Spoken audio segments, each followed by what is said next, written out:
in this video, I am going to show you about VidcuratorFX 1.0. The 2.0 version has been released just now. I am not recommending you purchase it based on my experience with 1.0.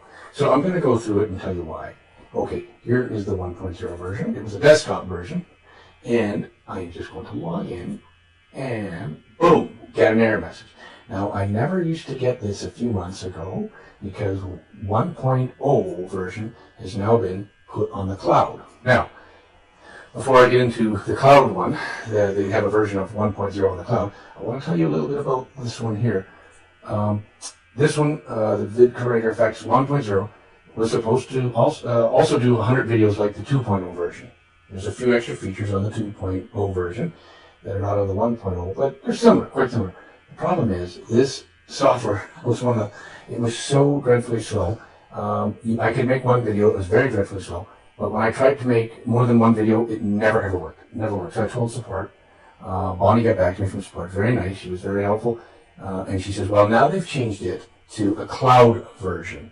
So let's go to the cloud version. This is the cloud version of VidcuratorFX. Problem is, it's even worse. If I go to here, so to create a video, okay, I'm going to log in here. If I go into, and I get an error here. If I go into here to create a video, the problem is, let's go here, click. Okay, create a new video. Okay, yeah, I have the option here now. You're going to see what I'm talking about. I can say how many videos I want to make. Here's the problem. I can only put in 10 videos maximum. But I paid for a software that could do 100 videos. So I've been upgraded to a cloud version, which then downgraded the amount of videos that I can do, which is really strange. Now, here's the thing. Anytime I've made something with this cloud version, it doesn't work. So today I tried to make 2 videos in the cloud version, and it looks like I'm going to be waiting forever. Here's my dashboard. I don't know, I guess one's in the queue. This is like, I probably did this like 6 hours ago. And it was just a short video, like maybe 4 or 5 pictures and a couple of video clips. I only did 2 videos, trying to generate 2 videos. I never was successful at getting any of them to work. And here's a few other ones I did. And when you click the download links, I get this. Error. Request file was not found. So I get that no matter what I click. So, and then if you go to the training section, look at this. Error, not found. So it looks like it's like a Band-Aid solution. They knew something was wrong with the 1.0 version of the desktop. So they made a quick fix to the cloud version, and they never made it work properly, in my opinion. If someone else has a better experience, let me know. This is my experience again. So I got a broken cloud version, a broken desktop version, and now version 2.0 come out and is released. And obviously they'd like all the members to cough up more money to get the 2.0 version, which it doesn't have an awful lot extra. It has a few other things like intro or lower thirds, I think a few things that maybe aren't in the 1.0. Very minor changes. They say it's faster. This was dreadfully slow anyway. The only thing I ever got working with the version 1.0 was the desktop version, which I showed you here, and I can't open it now. So obviously something's changed. Maybe Facebook made a change. And the other thing is too, in order to even open up the screen, you needed a Facebook API connection, which I thought was strange that it's kind of married to Facebook, so if Facebook changes the policy or who knows, this software's kapoots. So that is why I'm not recommending version 2.0. I haven't tried 2.0. I can't say it doesn't work good or doesn't, but like what's to say that a month down the road you don't have the same experience as me. You get the software, works for a little while, doesn't, and then they downgrade you to 10 videos like that I've been downgraded, as I mentioned. So this is my reason, and so you have the choice. But I do have another recommendation. If and I do like this software. This software here is called Videospinn. I'll have a link under this video. You can check it out. It's by Aries Anthony, who's also done a lot of great training. I really like some of his training. Free stuff was really good. His training I got a lot of amazing information. This is a software he came out with just a few weeks ago called Videospinn. This was a demo version I got because I was promoting the software, and it's really nice because the thing is, okay, I'll give you a little bit of what it does and what it doesn't do. You just basically have to build a folder with all your photos in it and videos in it, and then generally you want to set the photo resolution size to, like if you're doing YouTube videos, you want to make, most of the pictures you can make 1280 by 720. Or that, you know, it's a 2.4 to 1 scale size of aspect ratio. And that would give you a nice, you know, format for you. But you can also do a square video or a square, you know, like, so you can make videos with this. You can use a bunch of pictures to make the video. You can mix pictures with videos to make a video. And it'll basically crank out, you know, it's trying to do what VidcuratorFX does, except this one works really well. Very fast. It's desktop based, so it processes very, very quickly. I did a video, okay, with some slides I got from Mexico when I was there. I took some pictures, so I formatted all the pictures to 1280 by 720, and I put them in a folder. And then I just said, okay, I have 72 pictures in there. I want to set this so that there's a duration of a minimum of 2 seconds between each picture and a maximum of 3. You can change this, so it randomizes things, and then a transition time of this is 1,500 milliseconds, which is 1.5 seconds.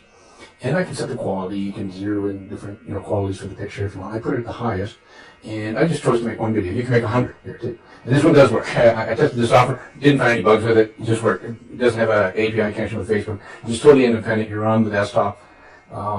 You can add a watermark if you're building these for customers, and you want to collect on some payment before they run away with your free product that you made. So you want to be able to, you know, you can put a watermark on if you want. And here is the transitions from one slide to the other. You can add I just added all these effects. They're just effects, right? So I added those in, and then you can give names to the file. So if I had many different, like in this case, in my example here, I have one video. You could say video 1. You could say video 2, or you can give any a name that means something to you. You know, name this 2 different cities or something if they're photos from different cities or videos, whatever you want. So that's what I did there. And then you have to select the folder that you're pulling out those photos or videos from. And remember, it can be either videos or photos or a mix. So it just sort of randomly picks them. And then I think it picks it in order, actually, from the file. So you might have to arrange the file names wherever you want them in. And then the destination folders where once this software is finished, it'll just save your completed project. And here's the music. I have on my desktop I built a folder with several MP3s in it, and it'll just pull them off there too. And this can be pulled off randomly or continuously. The volume level, I guess you can set up the audio too. Now there's only one thing I didn't like with this. It does a good job at the beginning with the music, but at the end, depending on the timing of your music tracks, you'd have to time it with these times of each slide, the transition effect here. The audio might end abruptly. Okay, so but if you're careful with playing with the time, you know how long your audio track is. You could probably sort that out too, so it just fades in. It's not a big deal because you can edit these. You could even turn off the audio and then add your own tracking later using other software like Windows Media Player. I think that's a free one, and I think you'd have a little more control to fade in and fade out the audio and stuff like that. Or there's a lot of third-party software that can do that. I think some of them are free too. So that was the only thing that I thought would be neat if they had. When the audio came near the end, it just sort of fades it off in the last 3 seconds instead of end abruptly. But again, that was not a big deal for me. It might be for you depending on what your application is, or if you have another software, you could utilize your other software to do that. Okay, so what else is there? Basically, again, you can have an intro video or an intro image and an outro video, outro image. You can turn these on or off. So it's totally up to you. And then again, you can turn on and off audio if you have the outro video or the intro. You have that option. So let me just try just to show you how fast it is. Let's do let's take 10 slides, let's go, because I'm just doing a lot. Let's go 5 slides, okay? And we'll make 2 videos, okay? And each one has 5 slides, and they're going to be 2 seconds minimum and 3 seconds maximum duration. And we will go with the highest quality, okay? And so let's give it a couple of names. We'll just say video 1 and video 2. Okay, video dash, or we'll just go with this video 1, and I guess some other names there. Video dash 2. Okay, we'll go like that. So now we get 2 videos we're going to make, 2 unique file names were found and set. Click OK. And we are going to spin it. So this is what I want you to pay attention to. Look how fast this is. So I'm making 2 videos. Each one has 5 images. Click. and just wait, and you're going to see that percentage button come in. These are high resolution. So give it a sec. There, see, it's already 10%. Now remember, I'm still waiting. I've been waiting 6 hours for VidcuratorFX 1.0 on the cloud to work. I don't think it's ever going to work. None of them have worked for me so far. I'd be happy to hear anyone else's experience with it, but to me it was one of the things I was the most unhappy with from a purchase I've made in a while. And there's been other softwares that I don't like too, that have just been either very poorly documented and they just sort of leave you on your own, and it's not a really great way to run the business, I think. But here we go. Okay, so already we're 50% done. You have to forgive the flicker on my screen. It's a Asus computer that has a problem with that. I'm running on batteries right now because if I plug this in, it's noisy for recording audio. And if I have an Ethernet cable in, it's even noisy when I record the audio. So that's why I'm on batteries. But yeah, the computer's got a problem too. It's another issue. Okay, so already 78% done.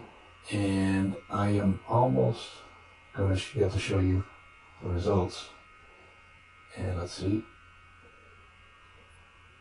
No, I'll just play one of the videos just to give you an idea what it's doing. And near the end, how the audio kind of just ends a little bit.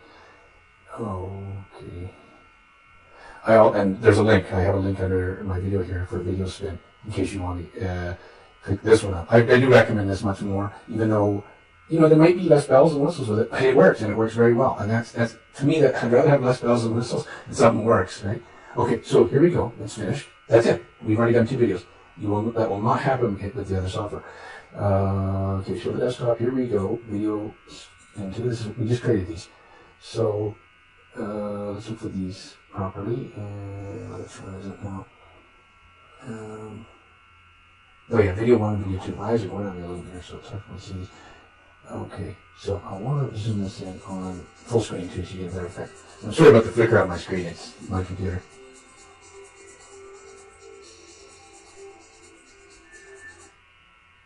That's it. That was number 1. It was a short. It's very short. Here's the other one we made. You see how the audio kind of ended fast? That's what I was talking about. Nothing really major, but it's just, you know, just want to tell you what's happening there.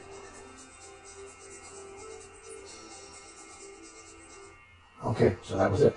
Now you get an idea what that does. And so go ahead, check out the link that I have for the other software, Videospinn, if you're interested in it. But I do not recommend Videocurator 2.0 based on my experience. Again, you may have a better experience. I don't, you know, but it's your gamble. It's your take, you know. I just think that the customers for Video 1.0 should have been taken care of before going to something new. I mean, to me, it's like a broken software. The 1.0, I never ever got any use out of it. It was unfortunate because I love the concept. I think it was a neat concept. It's just, you know, that has some quality behind it. So that's my review. And so, you know, go check things out and see what works best for you. And thanks for watching. Sorry it was a little bit long, this video.